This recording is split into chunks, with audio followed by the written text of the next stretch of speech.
বাজারে চারিদিকে এখন তারই রাজত্ব চলছে। তার রাজত্ব যখন তার চলছে, তাকে তো একটু সম্মান করতেই হয়। কী হলো, বুঝলে না তো? আরে আমের কথা বলছি গো। তো চলো আজকে আমি আমার কিচেনে মাদার্স ডে স্পেশাল তাকে নিয়ে একটা মিষ্টি রেসিপি তোমাদের সাথে শেয়ার করছি। তো চলো ঝটপট দেখে নাও তাহলে রেসিপিটা। আমি 1.5 লিটার মতো দুধ গরম করতে দিয়ে দিয়েছি। দুধ কিন্তু ভালো করে ফুটে গেছে। এরপর এর মধ্যে 15 ml মতো ভিনিগার দিয়ে দুধটাকে ছানা করে নেব। দুধ ভালো মতো কেটে গিয়ে ছানা রেডি হয়ে গেছে। এবার ভালো করে ছানাটাকে জল ঝরিয়ে নিয়ে করে একটা প্লেটের মধ্যে নিয়ে নিয়েছি। এবার খুব ভালো করে ছানাটাকে হাতে করে মিশিয়ে নিতে হবে, যাতে ছানার মধ্যে কোনো দলাভাব না থাকে।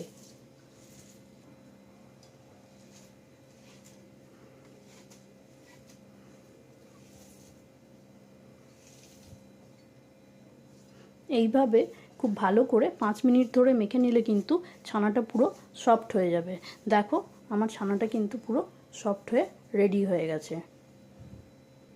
এইদিকে আমাদের ছানা তো রেডি করে নিয়েছি, আর এদিকে একটা পাকা আমকে টুকরো টুকরো করে কেটে রেখেছি। মিক্সিতে দিয়ে আমটাকে ভালো করে পেস্ট বানিয়ে নেব।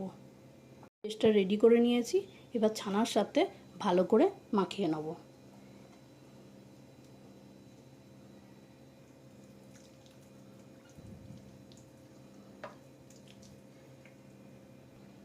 ভালো করে মাখিয়ে রেডি করে নিয়েছি ছানা আর আমের মিশ্রণটাকে। এবার এইদিকে কড়াইতে দিয়ে দেবো 100 ml মতো জল।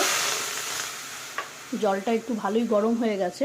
এরপর এর মধ্যে অ্যাড করে দেবো 50 গ্রাম মতো গুঁড়ো আমুল। তারপর জলের সাথে ভালো করে আমুলটাকে মিশিয়ে নেব।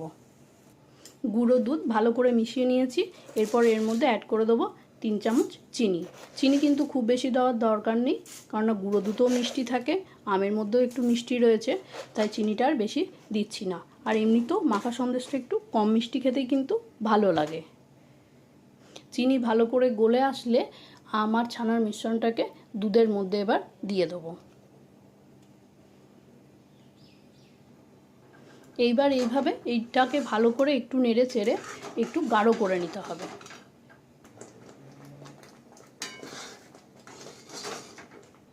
দেখো মিশ্রণটা কিন্তু বেশ অনেকটা গাঢ় হয়ে গেছে।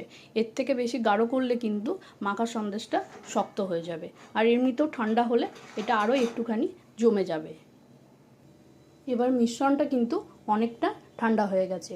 এবার এটাকে আমরা একটা স্টিলের টিফিন বক্সের মধ্যে ঢেলে নেব। মিশ্রণটা যদি পুরো ঠান্ডা করে নাও তাহলে কিন্তু এটা কড়াইয়ের মধ্যেই জমে যাবে, তখন তুলতে অসুবিধা হবে। তাই হালকা গরম থাকতেই মিশ্রণটাকে তুলে স্টিলের টিফিন বক্সের মধ্যে দিয়ে দেবো।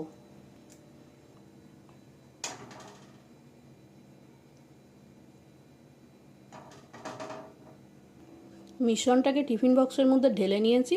এবার চামচে করে সুন্দর করে এটাকে সেট করে দেবো।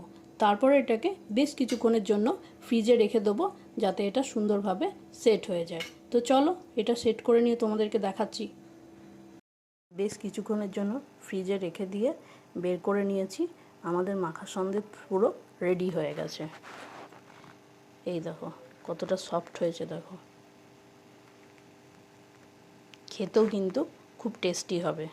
মাদার্স ডে স্পেশাল এই মিষ্টি আমের মাখা সন্দেশ বানিয়ে মেয়েকেও কিন্তু খুব খুশি করে দিয়েছি। তোমরাও কিন্তু এভাবে একবার বাড়িতে বানিয়ে দেখতে পারো। ভালো লাগলে আমার পেজটিকে লাইক অ্যান্ড শেয়ার করে দিও।